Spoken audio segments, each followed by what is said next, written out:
Hello everyone, this is Mumbo here, welcome back, and today we are back on the Redstone Let's Build series. It is episode 3, and of course we are going to be working on our Rube Goldberg machine. And I must admit, I am fairly happy with how this world is looking at the minute. I mean, look how much stuff we have going on. We have the original drop, we land on the target, our little cow gets bounced upwards, we get the arrows being launched, minecarts going through hoops, we have zombies falling in lava, water drops, you name it, it is all in here, and we are going to be continuing on this chain reaction in today's episode. But before we begin, I just want to say a massive thank you for the amount of support that we got on episode 1. I'm yet to see the comments, likes, favourites and everything like that on episode 2 because, as always, I record all these videos 1 week in advance. But episode 1 went down incredibly well, and I don't know if you remember, but I asked you guys, would you be able to name this cow? And we have got ourselves a name. He is called Zagriz. What on earth? What on earth is what you're probably saying right there. I'm sure a few of you know who Zagriz is. He is actually one of the original YouTube Call of Duty commentators. He was one of the original machinima guys, and yeah, I used to be in the Call of Duty community. I was around when Zagriz was around. Wasn't quite as successful and certainly wasn't quite as good, but the reason that we are calling him Zagriz is because if you take a look, he is about to perform a really sweet jump shot. That was what Zagriz was famous for, and I thought that was pretty fitting for our cow. So thank you to the commenter that suggested that, made me laugh, and that is the official name of our cow on the Rube Goldberg machine. Now, I have been doing a whole bunch of testing as to what we are going to be doing next for our chain reaction. As you can see here, we have got a little redstone line running outwards of this thing. This is where the pig falls down to his demise, and then when the pork chop goes through, we'll get ourselves a redstone output. And actually, if we head over here, I thought we would use part of the environment. So what we've got is we've got a dispenser. If we chuck a boat in there, you can see that the boat begins to travel upwards. Now, I personally think that would be a really cool stage for our Rube Goldberg machine, for a redstone output to run into this dispenser, and then we watch the boat go upwards, and perhaps it could trigger some form of tripwire. I don't know how it would do that, though. Maybe we might need, like, another flow. Oh, wow, look, it bounces downwards. That's really cool. But yeah, we need it to trigger something. I will try and work it out. I'll do a little bit more testing. In theory, that little tripwire setup that I've got up there should hopefully, really hopefully work. I would love it if it worked, otherwise this whole idea isn't actually going to be functional. So what I'm doing is I am currently running a redstone line into this dispenser here. So we need a block at the end so that we can actually run it into. Where's my iron? Right, there we go. I don't really know what sort of block I want to use more of, because obviously I've got a lot of iron dotted about. But we want other things. I mean, the stone brick always looks good. I absolutely love stone brick. Anyone who watches Hermitcraft here will know that stone brick is pretty much what I go to whenever I want to build things, which isn't particularly good, but oh well. So we've got ourselves some redstone running across like this. That runs into there. Then we need to grab ourselves a whole bunch of boats, and let's chuck them into this dispenser, and we will just give it a really quick test with a button. So let's see.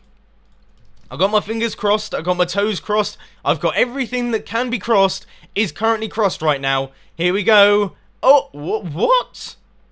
That was strange. It activated really early, didn't it?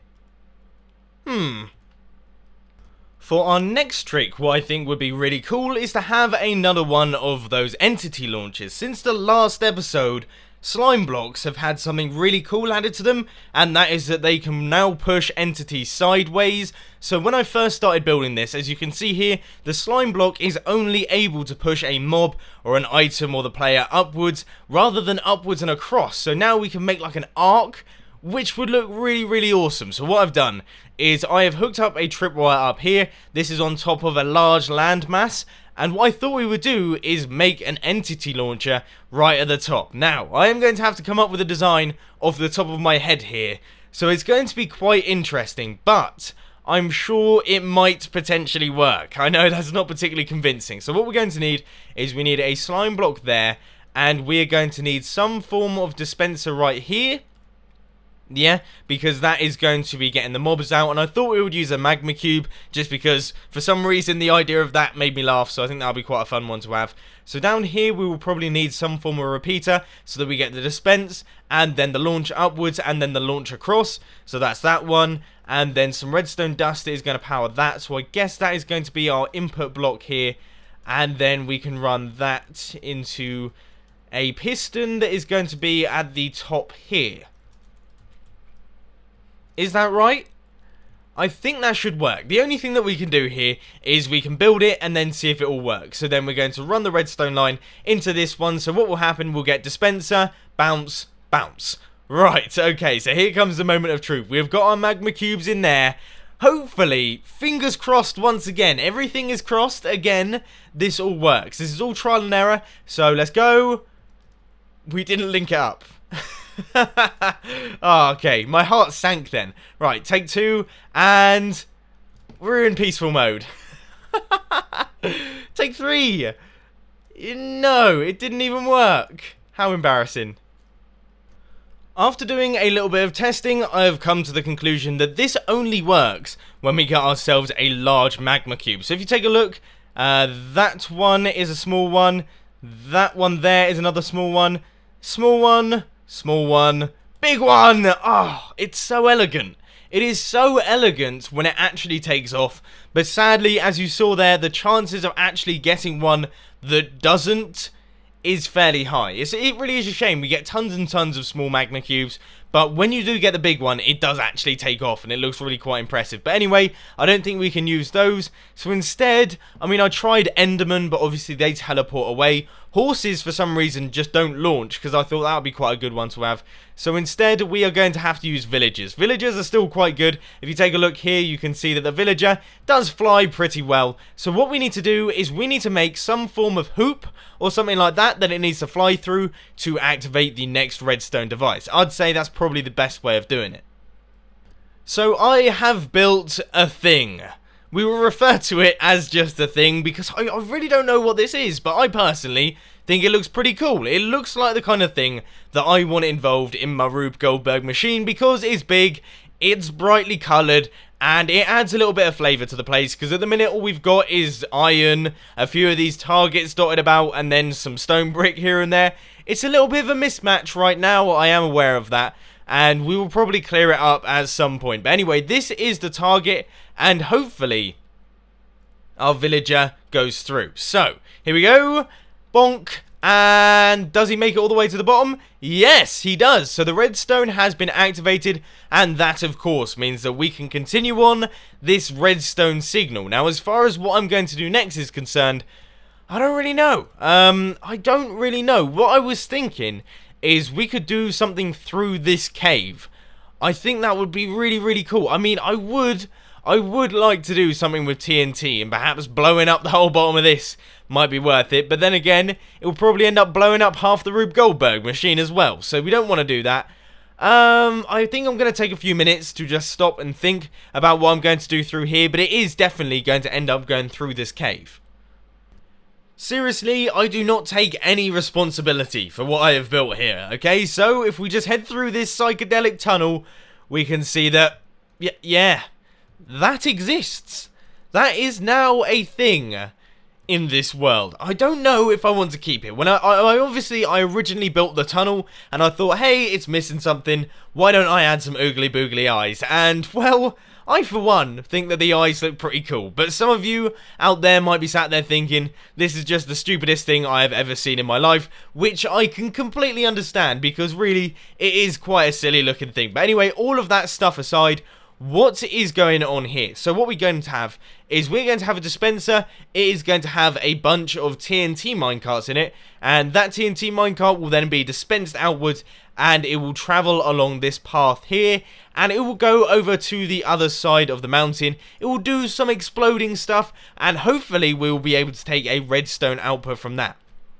The way that I'm going to do that, at least the planned way that I'm going to take the redstone output from an explosion, is I'm going to put it in like an obsidian chamber thing, and then when it blows up, obviously it won't destroy any of the obsidian, but I will have a redstone power block like right next to it, and hopefully, if all goes to plan, it will destroy the redstone power block, and then we'll be able to take a redstone output from that. So that's what we need to do.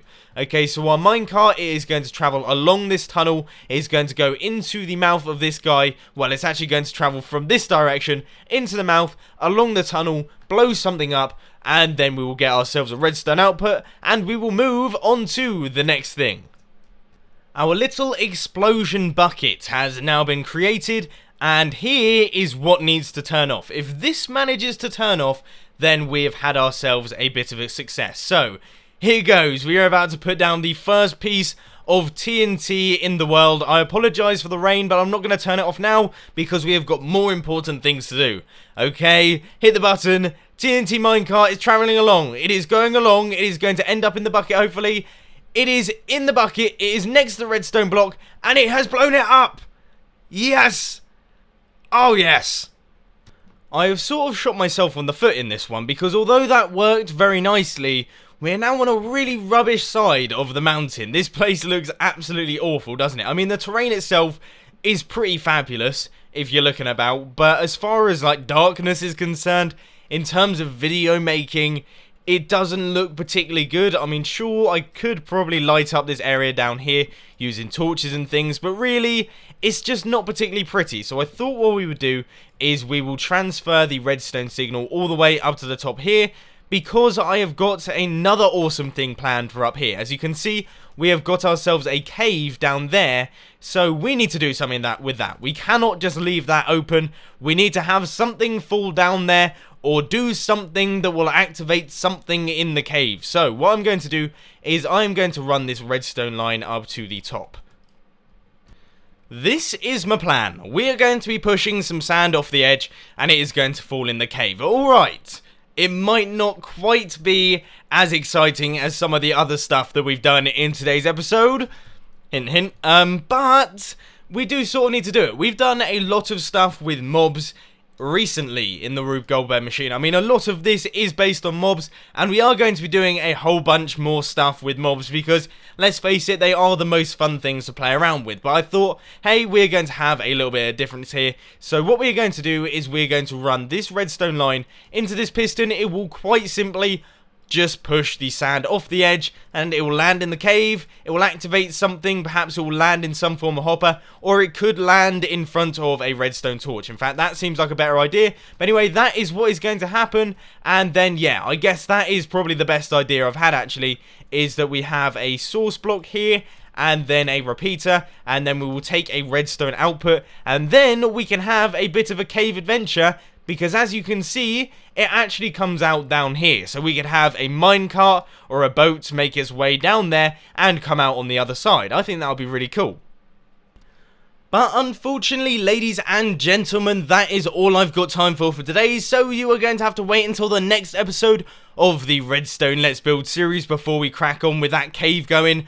I am sure it is going to be pretty good, so I would be excited about it. I would be very excited because I, for one, I don't know if you can tell, am very enjoying doing all of this Redstone Let's Build stuff. As you can see, we have made a fairly decent amount of progress. We are 3 episodes down now, and already we have got a whole bunch of chain reaction stuff going on, and I am excited to see what this looks like in the end. But anyway, if you did enjoy this video, please be sure to hit that like button, and if you really loved it, then make sure to subscribe. But thanks for watching, guys. This has been Mumbo, and I'm out. I'll see you later.